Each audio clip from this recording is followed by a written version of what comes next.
The wind cut through the midnight silence of the financial district, a sterile canyon of glass and steel where the temperature seemed to drop 10 degrees the moment the sun retreated. Junho sat in the back of the armored sedan, his reflection ghosting against the window, a man who had spent the last 5 years building an empire on discipline and terrifying precision. He was the architect of the city's shadow economy, a man who moved millions with a quiet nod, yet tonight, the silence of the car felt suffocating. The convoy slowed as it navigated the turn near the public park, a patch of green that had turned gray under the sodium streetlights, a place where the city's forgotten drifted when the shelters reached capacity. Junho usually never looked. To look was to acknowledge a chaos he couldn't control, and he was a man who required absolute order. But something caught his eye, a flash of familiar blue denim against the brutalist concrete of a park bench. It was a texture that didn't belong in this district, a rigid, faded fabric that spoke of survival rather than leisure. He signaled the driver to stop, a sharp gesture that brought the heavy vehicle to a halt instantly. His security detail stiffened, hands moving to earpieces, but Junho was already opening the door, stepping out into the biting air. He walked toward the bench, the sound of his Italian leather shoes clicking against the pavement, a rhythm of authority disrupting the quiet. The figure on the bench was curled tight, knees pulled to chest, trying to preserve heat. She was wearing a denim jacket that looked 2 sizes too big and a thin gray shirt that offered no protection against the frost settling on the metal slats. Her face was turned away, buried in the crook of her arm, but the curve of her neck, the way her hair fell in a chaotic cascade of dark curls, sent a jolt of recognition through him that felt like a physical blow. Juno froze. His breath hitched in his throat, condensing in the cold air. He took another step, his heart hammering against his ribs with a violence he hadn't felt since his early days in the subterranean fighting pits of Seoul. He reached out, his hand trembling slightly, and touched the shoulder of the denim jacket. The woman flinched violently, gasping as she scrambled upright, clutching an old, tattered manila envelope to her chest, as if it contained diamonds. The streetlight caught her face, illuminating the sharp cheekbones, the exhausted shadows beneath her eyes, and the unmistakable beauty that had haunted his dreams for 3 years. It was Camille, his Camille, the woman he had let go because he thought his world was too dangerous for her light. He stared at her, his mind unable to reconcile the vibrant, brilliant woman he had known with this shivering, terrified figure sleeping on a park bench. The shock paralyzed him for a second longer before rage, hot and searing, flooded his veins, not at her, but at the universe that had allowed this to happen. "Camille," he whispered, his voice cracking, stripping away the veneer of the untouchable boss. She blinked, her eyes adjusting to the glare of the headlights behind him, and for a moment, he saw the flicker of recognition, followed immediately by a wall of shame. She pulled the denim jacket tighter, trying to shrink into herself, to disappear into the wood of the bench. "Junho," she breathed, the name sounding foreign on her dry lips. She looked down at the envelope in her hands, her knuckles white. He followed her gaze. The envelope was thick, worn at the edges, covered in scribbled calculations and dates. It wasn't drugs. It wasn't a bottle. It was paperwork. He knew the look of bureaucracy. He knew the weight of paper that carried life sentences in fine print. She wasn't an addict. She was a casualty. He dropped to his knees, ignoring the dirt, ignoring his men watching from the car, and placed his hands over hers. "What is this?" he demanded, his voice low and urgent. "Why are you here?" You were supposed to be in Chicago. You were supposed to be running that gallery." Camille pulled her hands back, the friction of her rough skin against his smooth palms serving as a jarring reminder of the distance between them now. She didn't look at him, her gaze fixed on the pavement where the frost was beginning to sparkle. "There is no gallery, Junho," she said, her voice steady but threaded with a deep, resonating exhaustion that terrified him more than her tears would have. "There's nothing. Just debt. Just lists of people I can't pay and places I can't stay." She clutched the envelope tighter. "Please, go back to your car. You look expensive. You don't belong here." The irony hit him like a physical strike. He was the one who controlled the streets, yet seeing her here, he felt like an intruder in a world of suffering he had chosen to ignore. He reached for the envelope, gently, but with a command that wouldn't be refused. She resisted for a second, then let go, her strength failing. He opened the flap. Inside, there wasn't a stash of illicit cash. There was a stack of rejection letters, eviction notices, and a small, clear plastic bag containing bills and coins. He counted it instantly with a glance. $42. That was it. That was the sum total of her existence. And beneath the money was a letter from a legal firm, a firm he recognized. A firm that handled cleanup for corporate developers in his sector. "You didn't leave because you stopped loving me," he said, the realization dawning on him with the weight of a collapsing building. He stood up, extending a hand to her. She looked at it, then at him, her pride warring with her survival instinct.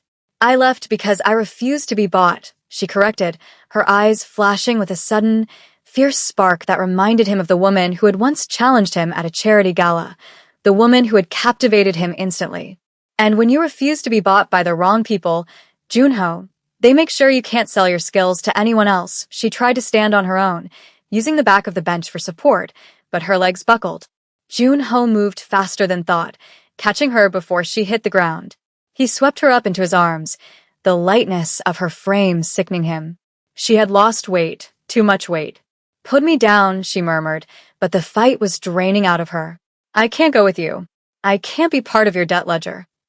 "You aren't a debt," he said, his jaw set so tight his teeth ached. He carried her toward the car, the security detail scrambling to open the door. The warmth of the vehicle rushed out to meet them, a stark contrast to the freezing reality she had been living in. He placed her gently on the leather seat, the scent of expensive cedar and conditioned air enveloping her. She looked around the interior, her eyes wide, contrasting the luxury with her dusty denim jacket. He climbed in beside her and signaled the driver to move. "Take us to the penthouse," he ordered, his voice devoid of emotion, masking the turbulence inside. "And call Dr. Park. Tell him to meet us there." Now, Camille leaned her head back against the seat, clutching the envelope again. "It wasn't an accident," she whispered, eyes closing. "They took everything, Junho. They didn't just fire me. They erased me." The drive to the penthouse was a blur of city lights streaking past the tinted windows, a visual metaphor for how fast life could move when you had power and how static it became when you had none. Junho watched her sleep, her breathing shallow and uneven. He picked up the envelope she had finally released in her exhaustion. He turned on the reading light, the beam cutting through the gloom of the cabin. He began to read, really read, the documents she had been guarding. The first was a termination letter from a logistics company, a subsidiary of a conglomerate he did business with. The reason cited was gross misconduct, a generic label that acted as a death sentence for a career. But attached to it was a handwritten note, a photocopy of a ledger she must have stolen or preserved. It showed discrepancies in housing allocations, safety violations that had been signed off as compliant. She had tried to report it. She had tried to blow the whistle. And in response, the system had crushed her. He flipped to the next page. A credit report. Systematically destroyed. Identity theft charges that looked fabricated, legal fees that had drained her savings, a lawsuit for defamation that had been settled out of court for everything she owned. The name of the plaintiff on the lawsuit made Junho's blood run cold. Quan Investments. It was a shell company. One of his shell companies. The realization hit him with the force of a bullet. The machinery he had built to launder money and secure real estate, the machinery he thought he kept separate from the innocent civilians of the city, had been weaponized against the woman he loved. Someone inside his organization, someone with access to the levers of his power, had done this. She hadn't just fallen through the cracks of society. She had been pushed by his own hand, or at least, a hand he controlled. He looked at her sleeping form, the denim jacket stained with the grime of the city he claimed to rule, and felt a wave of nausea. He had built a kingdom to protect himself, and that very kingdom had devoured her. The elevator opened directly into the penthouse, a sprawling expanse of marble and floor-to-ceiling glass overlooking the skyline. It was silent, pristine, and suddenly felt like a mausoleum. He carried her to the guest suite, the one with the softest sheets, the room that caught the morning sun. He laid her down, removing her shoes, worn sneakers with holes in the soles, and covering her with a duvet that cost more than she had earned in the last year. Dr. Park arrived minutes later, a discreet man who asked no questions. As the doctor examined her, Jun-ho retreated to his office, the glass-walled command center where he made life-and-death decisions. He threw the envelope onto his mahogany desk. The contents spelled out. The timeline was clear. She had been fired 3 months after they broke up. The eviction was 2 months later. The denial of unemployment benefits, the blocked bank accounts, it was a surgical dismantling of a human life. He poured himself a drink but didn't drink it.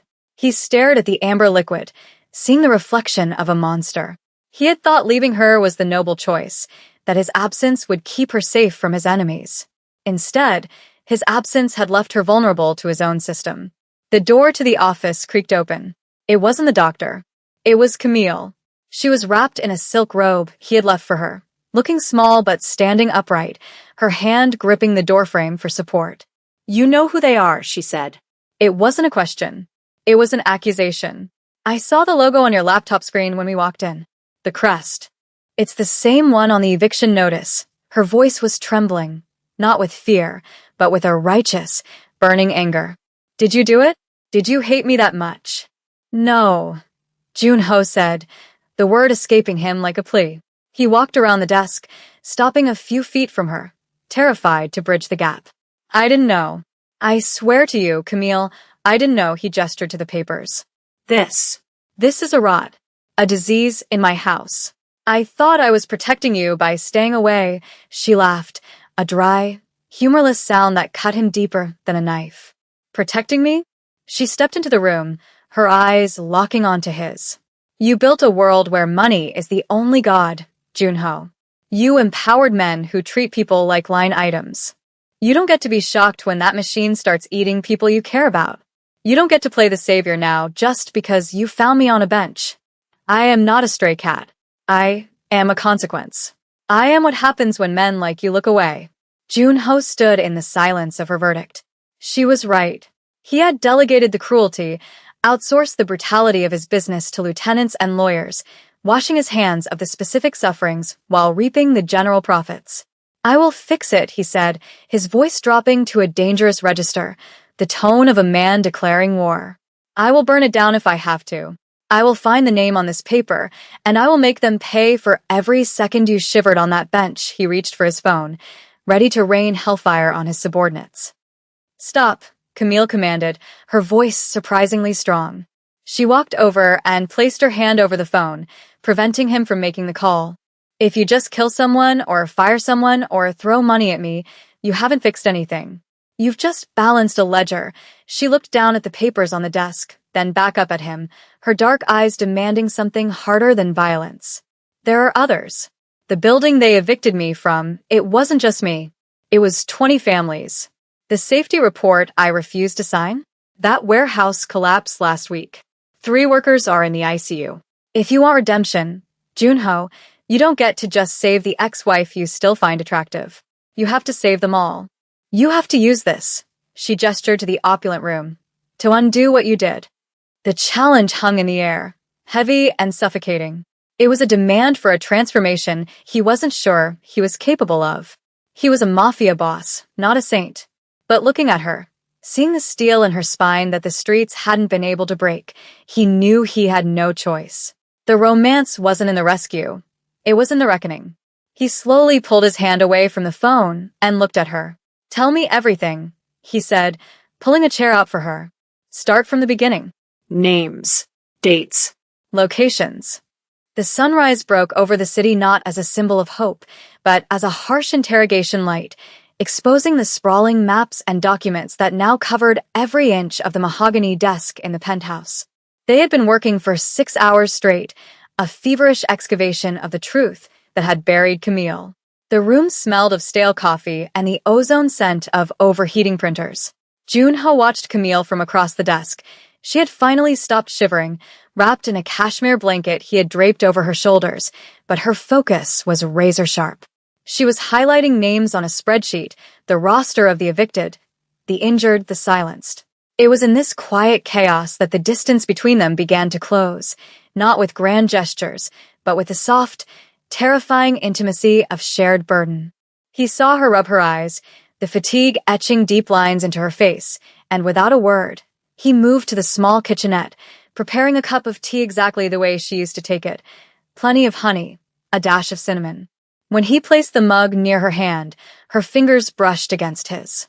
The contact was electric, a sudden grounding wire in the storm. She looked up, her guard lowering for just a fraction of a second. "You remembered," she said softly, her voice raspy from reading legal codes aloud. "I remember everything," Jun-ho replied, his voice barely above a whisper. He didn't pull his hand away immediately. Instead, he let his thumb graze the rough skin of her knuckles, a tactile reminder of the hardship she had endured while he sat in air-conditioned boardrooms. "I remember the way you pace when you're thinking. I remember that you hate the cold. And I remember that you never give up, even when you should." He walked around the desk, kneeling beside her chair so he wasn't looming over her. The power dynamic had to be dismantled here, in this room, before they could face the world. "Camille," he said, looking at the spreadsheet where she had circled the name Director Kong. "This man. He runs the logistics division. He's been with me for 10 years. He was at our wedding. The admission tasted like ash. He did this to you to cut costs by 4%. That was the price of your life." A margin error. Camille turned the mug in her hands, the warmth seeping into her palms. She looked at him, not with the anger of the night before, but with a sorrowful clarity. "He didn't do it because he hated me, Jun-ho. He did it because the system you built rewards efficiency over humanity.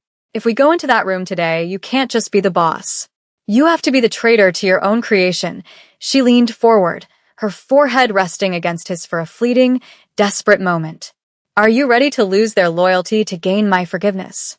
The boardroom of Quan Investments was a fortress of silence, soundproofed against the noise of the city below. 12 men in tailored suits sat around the long glass table, their posture rigid, sensing the shift in atmospheric pressure as Jun-ho entered. He didn't sit at the head of the table. He stood by the door, holding it open. Camille walked in. The silence that followed was heavy, filled with the rustle of unease. She was no longer wearing the denim jacket. She was dressed in a sharp, slate-gray suit Jun-ho had delivered, but she wore no makeup to hide the exhaustion. She looked like a specter of accountability. Director Kong, a man with silver hair and a smile that didn't reach his eyes, stood up, feigning polite confusion. "Sir, I wasn't aware we had external guests for the strategy meeting." Jun-ho's expression was unreadable, a mask of stone. "This isn't a strategy meeting, Kong. It's a performance review." He nodded to Camille. She stepped forward, placing the thick envelope of evidence in the center of the table. The sound of it hitting the glass echoed like a gunshot. "3 months ago," Camille began, her voice steady, projecting to the back of the room without shouting, "you authorized a structural bypass on the West District housing project. You cited expedited zoning as the reason." She opened the folder, sliding a photo across the table, an image of a cracked support beam she had taken on her phone days before her eviction. "This is what expedited zoning looks like. It looks like a ceiling collapsing on a child's bed." Kang's smile faltered. He looked at Jun-ho for support, for the unspoken code of brotherhood that usually protected them. "Sir, the woman is clearly emotional. These are standard industry variances. We saved the company $12 million this quarter." Jun-ho walked slowly toward Kong, his footsteps heavy. He stopped behind the director's chair, his hands resting on the leather backrest. 12 million. Jun-ho repeated, the number hanging in the air. He looked at Camille, seeing the unwavering strength in her eyes, a strength that money couldn't buy and poverty couldn't steal. "I found my wife sleeping on a bench in the cold because of your $12 million, the room gasped. He hadn't called her his ex-wife. "She isn't emotional, Kong. She is precise. And she is the new head of auditing. Explain the variances to her." He pulled the chair out, signaling for Kong to stand, effectively stripping him of his seat and his power. Camille didn't flinch. She locked eyes with the man who had ruined her life and didn't blink. "Sit down," she told the room. "We have a lot of work to do." The aftermath of the purge was a different kind of violence, the violence of upheaval. By evening, the office was in chaos. Security teams were escorting executives out of the building. Forensic accountants were seizing hard drives. The empire was eating itself to survive. In the eye of the hurricane, Junho found Camille on the balcony of the penthouse, staring out at the city grid. The wind was whipping her hair, but she didn't seem to notice. He approached her slowly, carrying 2 coats. He draped one over her shoulders, his hands lingering there, pulling the fabric tight to shield her. The adrenaline of the confrontation had faded, leaving them both raw and exposed. "They're going to come for you," she said, her voice lost to the wind. "Shareholders. The other families. You broke the code. You chose a person over the profit." She turned to face him, her eyes searching his. Why? "You could have just written me a check and sent me away. It would have been cleaner." Junho stepped closer, closing the gap until he could shield her from the wind with his own body. The city lights reflected in his dark eyes, but his focus was entirely on her. "I spent 3 years thinking that power meant invulnerability," he confessed, his voice rough with emotion. "I thought if I was strong enough, nothing could touch me. But last night, when I saw you on that bench, I realized I had built a castle on a graveyard." He reached up, his hand cupping her cheek, his thumb tracing the line of her jaw. It was a touch of reverence, a silent apology for every day they had been apart. "There is no clean way to leave the person who holds your soul, Camille. I am not choosing a person over profit. I am choosing my life over my death. Because a life without you, a life where I let you suffer, is just a slow death." Camille leaned into his touch, her eyes fluttering closed, a single tear escaping. For the first time in years, she allowed herself to be held, not out of weakness, but out of a shared need for anchor. "I'm scared," she whispered against his chest. "I'm scared that we can't fix it." He wrapped his arms around her, burying his face in her hair. "We don't have to fix it all tonight. We just have to promise not to look away." The next week was a blur of concrete action, a grueling marathon of restitution that tested their resolve. It wasn't enough to fire the corrupt. They had to rebuild what was broken. Junho drove Camille to the site of the tenement building in the West District, the place where the eviction notices had first been served. It was a gray, crumbling structure, the embodiment of neglect. But today, it was surrounded by scaffolding. Construction crews, paid for by the personal liquidation of Junho's luxury car collection, were already working. He walked a few paces behind her, letting her lead. This was her victory, not his. He watched as she spoke to the families who had gathered, women holding children, men with workmen's hands who looked at Junho with suspicion but at Camille with recognition. She was one of them. She had survived the cold with them. He stood by the perimeter, watching her point to the blueprints, explaining the new safety retrofits, the rent freezes, the ownership transfer clauses he had forced his lawyers to draft.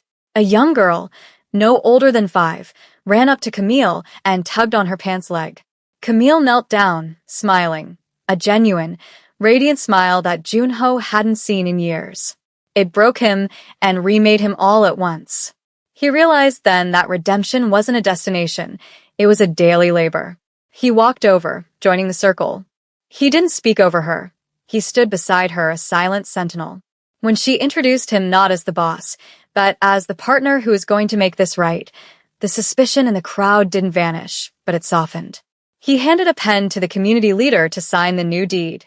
"This isn't charity," Junho said, his voice firm, addressing the crowd but looking at Camille. "This is a debt payment. We are just balancing the books." Camille looked at him, surprised by his use of her own logic, and a soft, proud smile touched her lips. She reached out and squeezed his hand, a public declaration of unity that meant more than any press release. That night, the penthouse felt different. The sterile silence was gone, replaced by the quiet hum of a shared life beginning again. They sat on the floor of the living room, surrounded not by eviction notices, but by architectural plans for a community center. The fire in the hearth cast a warm, golden glow over the room. Camille had fallen asleep with her head on Junho's lap, her breathing deep and even, the sleep of the safe. He sat motionless, afraid to wake her, his hand resting protectively on her shoulder. He looked at the paperwork, the millions of dollars he had signed away, the enemies he had made, the dangerous path that lay ahead. And then he looked at her face, relaxed and peaceful. The trade was worth it. She stirred, blinking her eyes open, catching him watching her. "You're staring," she murmured sleepily, shifting to look up at him. "I'm memorizing," he corrected, brushing a curl away from her forehead. I want to remember what it looks like when you're not afraid. She sat up slowly, turning to face him, the firelight dancing in her eyes. I'm still a little afraid, she admitted, her hand finding his. The world is still hard, Junho. And you. You still have a lot of shadows to outrun, he nodded, accepting the truth of it. Then we run together, he said. No more separate worlds. No more protecting you by leaving you, he leaned in, and this time, there was no hesitation. He kissed her, not with the hungry passion of their youth, but with a slow, deliberate tenderness, a kiss that tasted of second chances and ironclad promises. It was a seal on a new contract, one written not in ink, but in action. As they pulled apart, resting their foreheads together in the quiet warmth, Camille whispered, Okay, we run together. And for the first time, the Mafia boss didn't feel like a ruler of a kingdom, but a man who had finally found his home.